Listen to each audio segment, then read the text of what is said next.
तर गाईज आम्ही आता रेडी झालो आहोत आणि हा सेकंड डे आहे आमचा.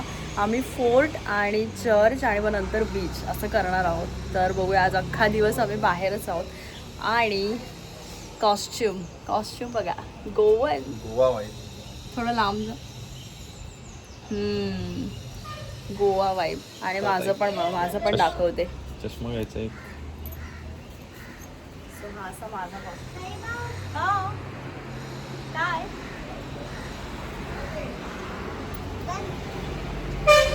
आणि प्रिशा पण रेडी झाली आहे. सो आमचा लाडू पण रेडी झाला, म्हणजे दाखवते. लाडो. का बोलतो, गोव्याला आला तू, गोव्याला आला.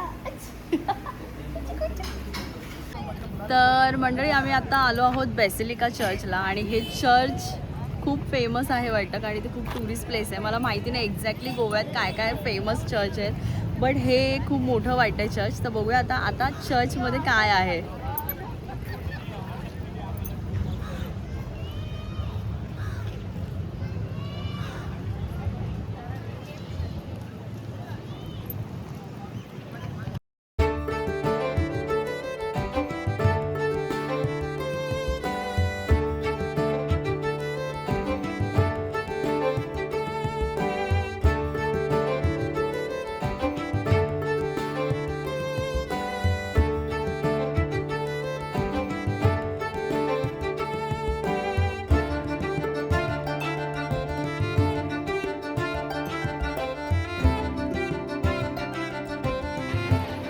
बेसिलिका ऑफ बॉम जेजस हे भारतातील गोवा राज्यातील जुन्या गोव्यामध्ये स्थित एक अत्यंत ऐतिहासिक आणि जगप्रसिद्ध रोमन कॅथोलिक चर्च आहे.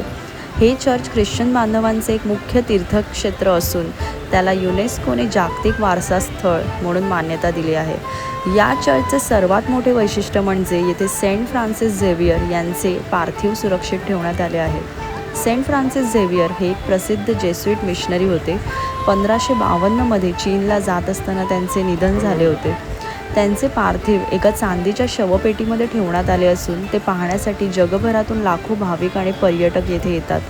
दर 10 वर्षांनी हे पार्थिव सर्वसामान्यांना दर्शनासाठी खुले केले जाते.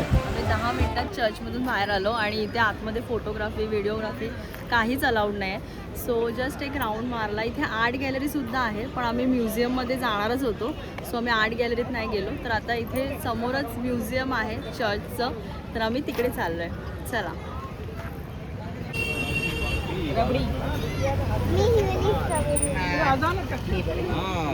ईशा इथे बघ. हे दिसते का नाही का फोटो? दिसतंय. मला म्हणते मम्मा तुला येईल काय असं बांधता. मला करूया ट्राय. करू शकते बाळा, असं पण बांधू शकते. हां, असं पण करू शकतो. असं मस्त वाटतं असं पण. तर आता आम्ही सेंट कॅथेड्रल चर्च, जर माझं प्रोनाऊन्सिएशन चुकलं असेल तर सॉरी, बट त्या चर्चमध्ये आलो आहे, सेंट कॅथेड्रल चर्च. आणि इथे म्युझियमसुद्धा आहे. तर आम्ही आता म्युझियम बघूच. आणि खूप गरम होतं आहे, खूप ऊन आहे. आणि कुल्फी घेतली आहे, काजू कुल्फी. नेमका तो भेटला आम्हाला.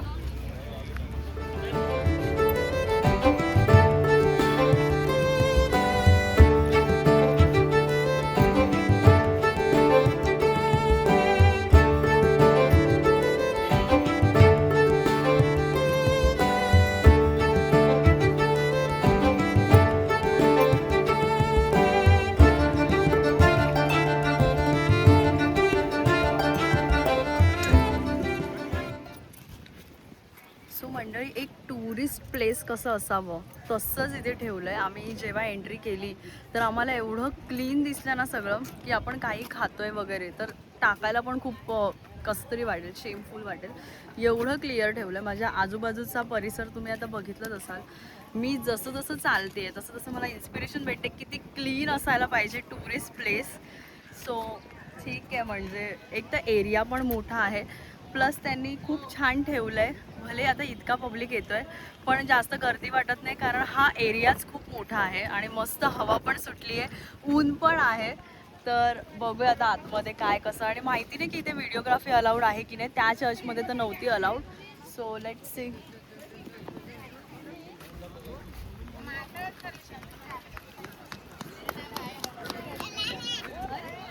लकीली इथे व्हिडिओग्राफी अलाउड आहे, म्हणजे इथे काही बोर्ड तर दिसत नाही आहे. सो आम्ही ठरवलं की व्हिडिओग्राफी अलाउड आहे.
गणेश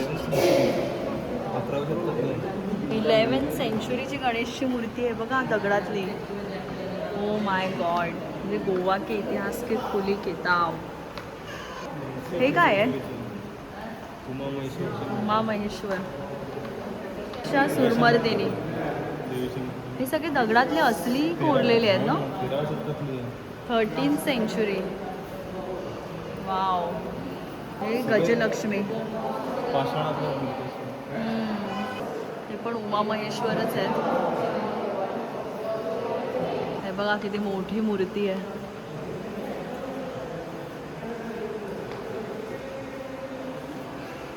हे पोर्तुगल कवी आहेत. लुईस वाज द कॅमिओस. लुईस वाज द कॅमिओस. 1580. बापरे. पोर्तुगीजमधलं. काय कार्विंग केलं असेल मस्तच. दगडामध्ये. किती मस्त कोरीव काम आहे बघा ना दगडामध्ये. हे यादगार स्मारक. मूर्तिकला. कंकाल की मूर्तिकला. वाव. हे बघा स्केलेटन आहे दगडात कोरलेलं.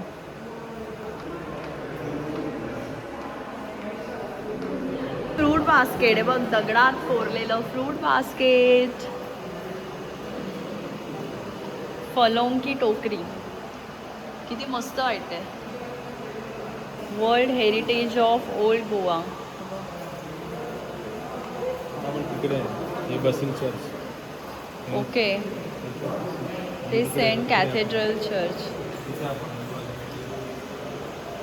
ते अवर लेडी पण फेमस आहे वाटतं ना, ते अवर लेडी.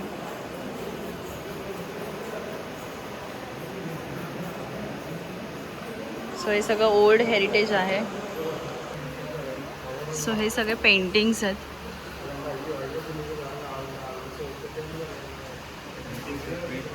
हां.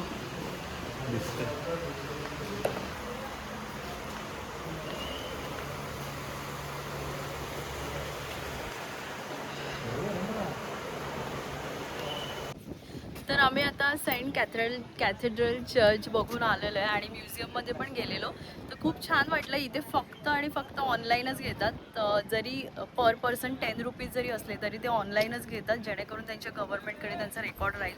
सो छान वाटलं. म्हणजे ठीक आहे, मी 100 आउट ऑफ 70-80 असे देऊ शकते, बिकॉज प्रत्येकालाच म्युझियम आवडत नाही.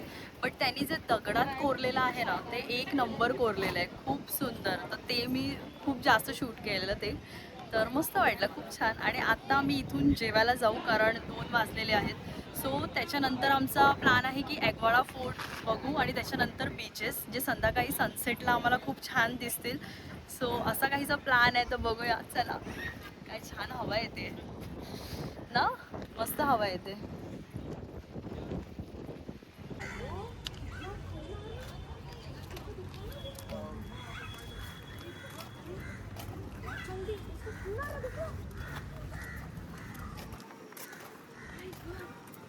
पिलर आहेत सगळे पिलर.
चालायचं चालायचं.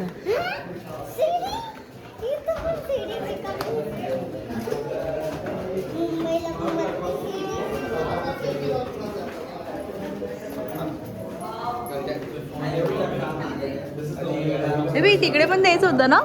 हा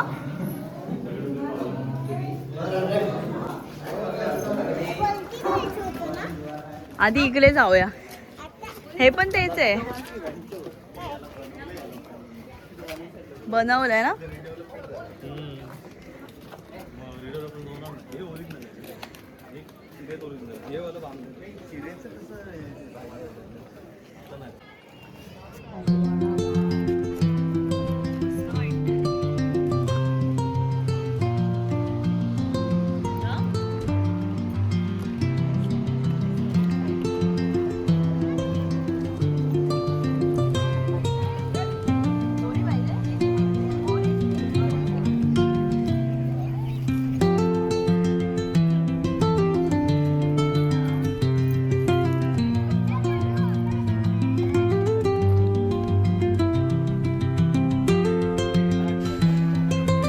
सो हा एक ॲग्वाडा फोर्टचा टॉप व्ह्यू आहे, जिथे बापरे हे असं चढावं लागतंय, खाली कसं येणार.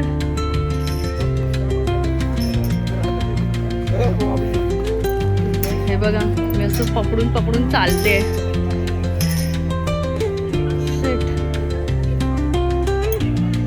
व्ह्यू बघा इकडचं.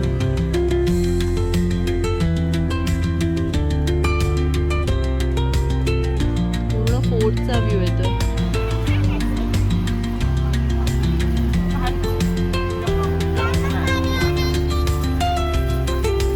जाणार ना.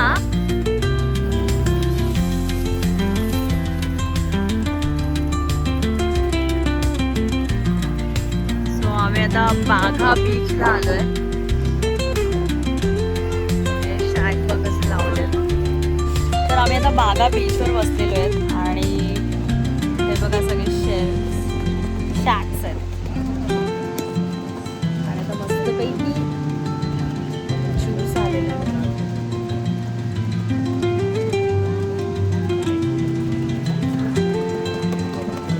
आणि आमच्या समोर बीच आहे, बागा बीच. हा बघा आम्ही इथे बसतो. सगळे मस्तपैकी चिल मारले. तर फायनली आम्ही आता चाललेलो आहोत परतीच्या वाटेला. आणि काल आम्ही बागा बीचला जाऊन आलो, पण ते थोडक्यासाठीच थांबलेलो कारण भरती होती, बीचवर जाऊ देत नव्हते. सो आम्ही लगेच निघालो आणि मग थोडंफार घरीच टाईमपास केला. सो आता मी निघतोय आणि आम्ही कोल्हापूर मार्गेत जाणार होतो. तर कोल्हापूरच्या महालक्ष्मीचं दर्शन घेऊनच घरी जाऊ. सो मी हा व्लॉग इथेच एंड करते. हा व्लॉग शेवटपर्यंत बघितल्याबद्दल धन्यवाद. आणि नक्की जर आवडला असेल तर लाईक, शेअर आणि सबस्क्राईब करा.